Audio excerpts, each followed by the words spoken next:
My name is Sarah Elbert, and I chose to take a cultural plunge into the Texas A&M Corps of Cadets. It's safe to say that without the Corps of Cadets, there would be no Texas A&M today. Texas A&M, or formerly known as the Agricultural and Mechanical College of Texas, was the first public university in the state of Texas. This happened due to the Morrill Act, which was passed in July of 1862 and granted land to the state for higher education purposes.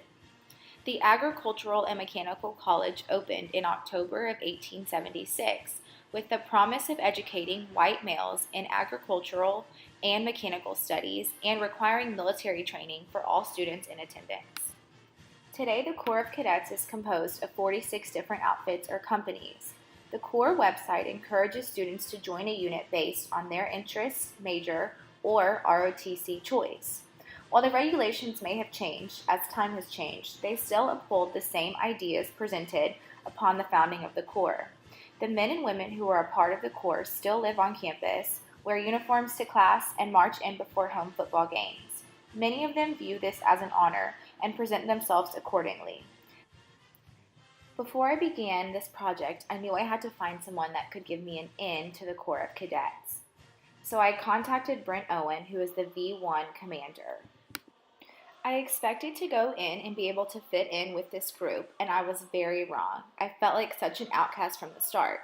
Not because they made me feel that way, but because I did not do any type of research before I entered this experience. I convinced myself that this would be an easy culture to assimilate myself into, and I was wrong yet again. There is so much work and effort that goes into being a member of the Corps, and it's not taken lightly.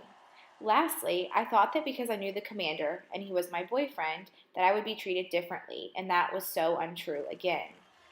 No one treated me any differently or went easy on me. If anything, I felt that I had to prove myself even more. His outfit saw me as the person who always provided a place to stay or a home-cooked meal, or support when they were feeling stressed. I was more of a mother figure to some of these cadets. When I asked Brent if I could do this, he laughed at first and told me there was no way I was serious. I explained the project to him, and he told me he would support me in any way possible, but that I had to establish myself in the outfit without him, and that was the hardest part.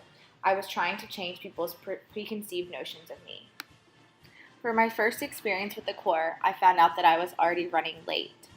It's a common saying that unless you're 15 minutes early, you're late, and I arrived at 5:55 for a 6 a.m. formation. This was my first experience, and I was worried that I was already being judged. Everyone was dressed the same, and the commander went around as they all lined up to check that they were in the correct clothing. He spent almost 20 minutes doing this, and I thought it was silly at first.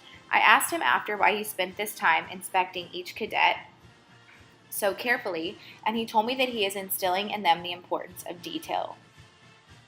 This photo demonstrates the required outfit for their physical fitness test: a black shirt, black shorts, yellow belt, and tall white socks. And the commander, Brent Owen, went around to check the detail of this outfit to make sure it was put together correctly. I never thought about myself having anything to do with a military type of culture, and I realized that there's a possibility this could be in my future. This forced me out of my comfort zone in the best way. I was pushed into something that I was a total outsider of. It made me think about the groups I associate with myself with daily. I think about the fact that we may not be as outgoing and friendly to people we don't know. From the outside, sometimes groups have negative connotations associated with them, but once you're a part of the groups, you realize how meaningful they are. While the Corps of Cadets does not have a negative image, it does have an image that's hard to understand unless you really plunge yourself into their culture. As a teacher, I've learned that until you get to know a person and their situation, it's hard to understand the reasons behind their actions. While spending time with the Corps, this proved even truer. I felt uncomfortable, and I couldn't help but think about the students I have who may feel uncomfortable in my classroom. When I was around the Corps, they used many terms that I did not understand. For example, street clothes are called non-regs. The first time I heard this term, I picked my brain trying to figure out why someone was getting in trouble for their non-regs. I felt stupid for asking because I knew everyone around me understood the term, and I did not want to be embarrassed for asking what it meant. I can't help but think about the students I teach who are afraid to ask questions because they don't want to look dumb. I understand how imperative it is to create a classroom culture that is inclusive. All students should feel comfortable in the culture of my classroom.